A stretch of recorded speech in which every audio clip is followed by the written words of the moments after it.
ইমাম গাজ্জালী রাহমাতুল্লাহি আলাইহি যে এলাকায় বসবাস করেন, এলাকার সব থেকে সুন্দরী মেয়ে ওনার প্রতি আসক্ত হয়ে গেল। কোনোভাবেই তাকে ফুসলাতে চায়, জেনার জন্য ডাকে, আহ্বান করে, কাজ হয় না। একদিন ডেকে পাঠালো, খবর নিয়ে আসলো যে ইমাম গাজ্জালী আপনাকে দাওয়াত করেছেন, অমুক, আপনি যাওয়া লাগবে। তিনি বললেন না, আমি যেতে পারি না, আমি ওই বাড়িতে যেতে পারি না। মেয়েটা দেখলো কোনোভাবেই যখন ফুসলানো যায় না, তার দাসীকে, বাদীকে বলে দিল, যা রে ইমাম গাজ্জালীকে গিয়ে বলবে আমাদের ঘরে ছোট্ট একটা বাচ্চা জন্ম নিয়েছে, বাচ্চাটা ভূতে ধরেছে, জিন ধরেছে, বাচ্চাটা চিৎকার করতেছে, কখন জানি মরে যায়। সে যদি এসে একটু ঝাড়ফুঁক করে দেয়, বাচ্চাটা ভালো হয়ে যাবে, মানবতা দেখায়া। এই কথা বলবার পর ইমাম গাজ্জালী বললেন, ঠিক আছে আমি আসছি। তিনি ওই বাসায় গেলেন। যাওয়ার পর ওই মেয়েটা দরজা বন্ধ করে দিয়েছে। দরজা বন্ধ করে দিয়ে অর্ধ উলঙ্গ হয়। ইমাম গাজ্জালীর সামনে এসে বলছে, গাজ্জালী শোনো, দীর্ঘদিন থেকে তোমাকে ফলো করে কোনোভাবে কাবু করা যায় না, কাছে নিয়ে আসা যায় না। তুমি যদি আমার সাথে মেলামেশা না করো, তুমি যদি এই মুহূর্তে আমার জৈবিক চাহিদা পূরণ করতে না দাও, চিৎকার করে বলবো তুমি আমার চরিত্র নষ্ট করার জন্য আমার ঘরে এসেছ। আজকালকে দুনিয়ায় অনেক মানুষ পাওয়া যায়, নিজের স্বার্থ যখন হাসিল করতে না পারে, ভালো মানুষের চরিত্রের বিরুদ্ধে কথা বলে, আছে না নাই? নিয়ে খেলা করে। আমার বন্ধুগণ, ওই মেয়েটা বলছে, গাজ্জালী তুমি এবার সাবধান, যদি আমার সঙ্গে মেলামেশা না করে বের হয়ে যাও, বাঁচতে পারবা না, এলাকার মানুষ তোমাকে আঘাত করবে।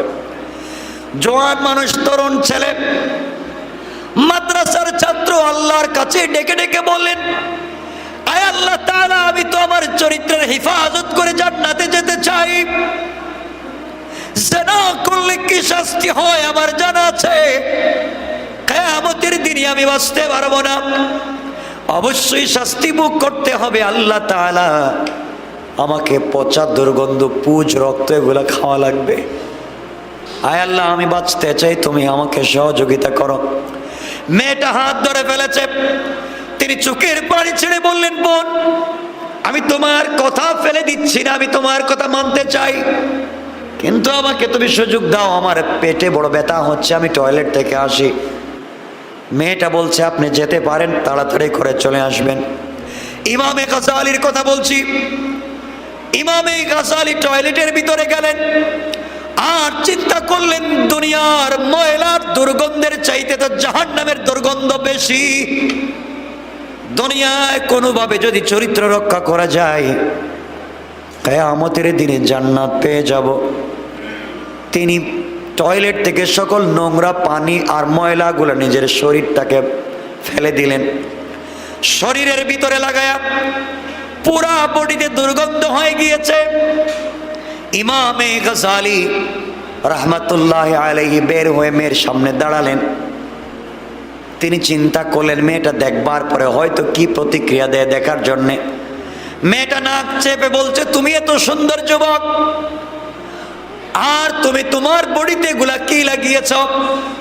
ঘর থেকে বের হও, দুর্গন্ধে ঘরটাকে আর থাকা যায় না।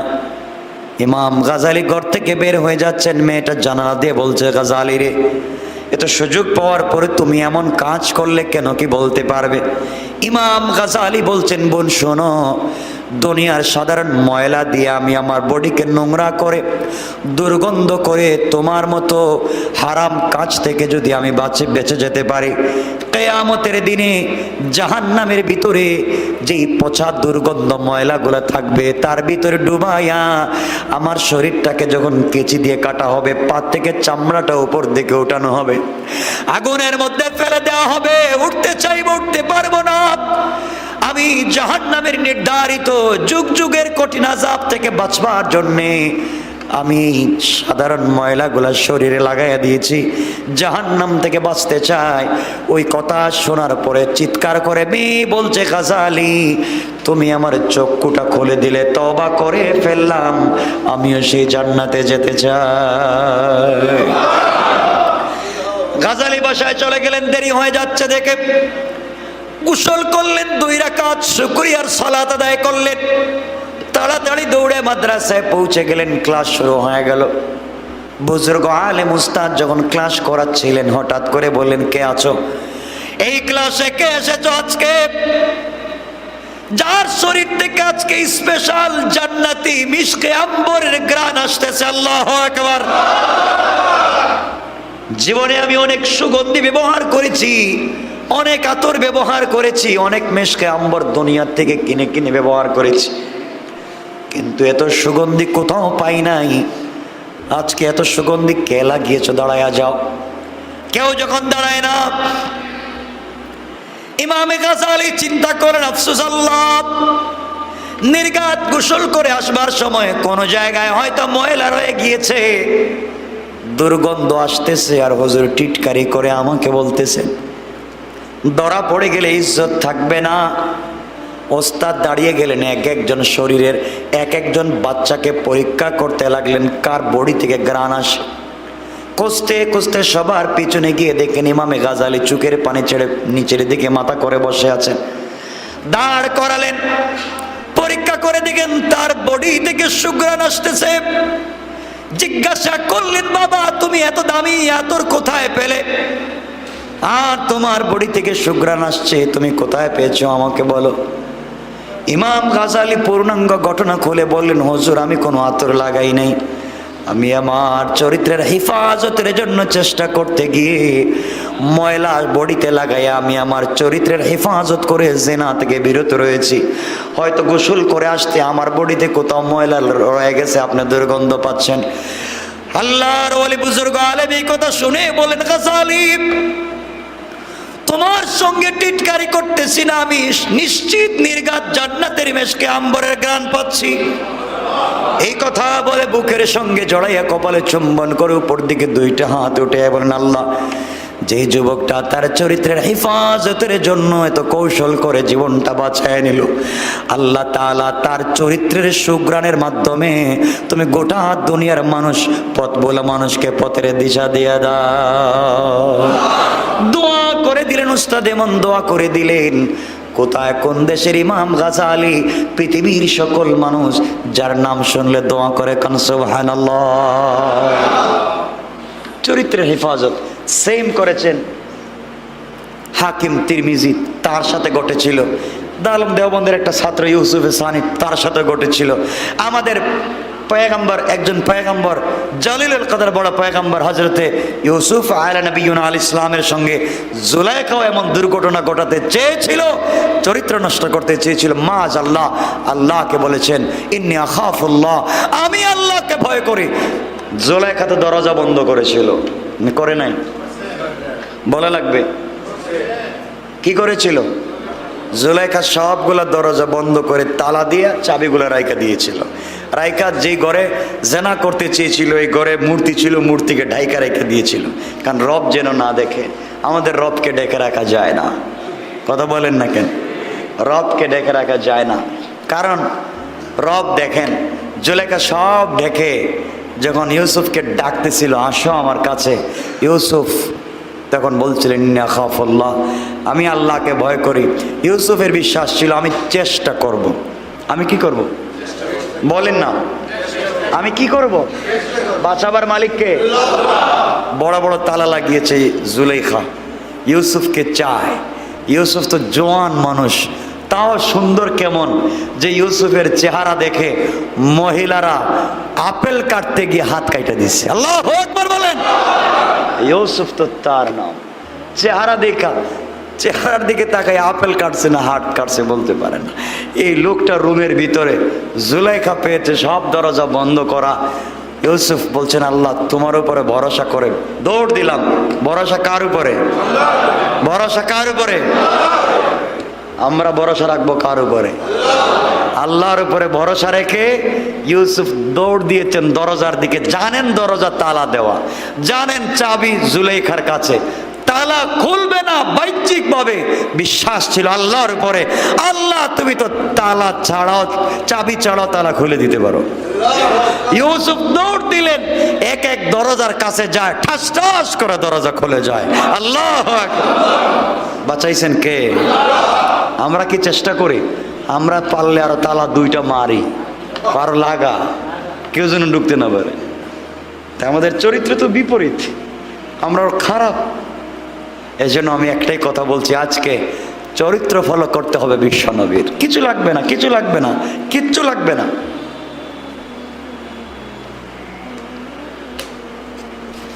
আপনি আমি এই দেশটাকে চেঞ্জ করতে চাই, পৃথিবীর মানুষকে পরিবর্তন করতে চাই, কত কিছু দিয়ে পরিবর্তন করতে চাচ্ছি, কাজ হবে না। আমাকে বলেন, রাসূল পাক পিটাইয়া চেঞ্জ করছেন? মাইরা চেঞ্জ করছেন? হুমকি দিয়া, চরমপন্থা অবলম্বন করে? কিচ্ছু করেন নাই। ডাক দিছেন, কাজ হয়ে গেছে। কেমন লোক চিন্তা করেন। আচ্ছা, আপনার আমার কি এমন কোন দুশ্মন আছে আবু জেহেলের মতো? কথা বলেন না কেন ভাই? আছে আবু জেহেলের মতো? নাই। আবু লাহাবের মতো? নাই, নাই। এই লোকগুলা সারাদিন রসুলের গালি দেয়, পিটায়। আবু জাহাল তো বড় বড় গর্ত খনন করছে, নবীজি হাঁটতে যাইতে যেন পড়ে যায়। আবু লাহাবের স্ত্রী তো কাটা ফালায় দেয়, না দেয় না? আবু সুফিয়ান রসুলের কি শ্বশুর। আবু সুফিয়ান রসুলকে মারার জন্য রাত্রবেলা বন্দুক নিয়ে ঘুরে, বন্দুক মানে ওই সময়কার বন্দুক না, তীর, কি নিয়ে ঘুরে? মারার জন্য ঘুরে, কোথায় পাওয়া যায়, কোথায় পাওয়া যায়, মোহাম্মদকে মার।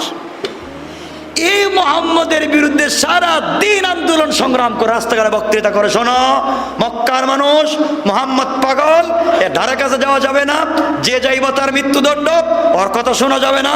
নেতারা বক্তৃতা দিছে সারা দিন। রাত্র হয়ে গেলে সে মোহাম্মদের কোরআন তিলাওয়াত শুনতে পাগল হয়ে যায়। আল্লাহু আকবার বলেন। যারা বক্তৃতা করলো তারাই তা তেলাওয়াত শুনতে চায়।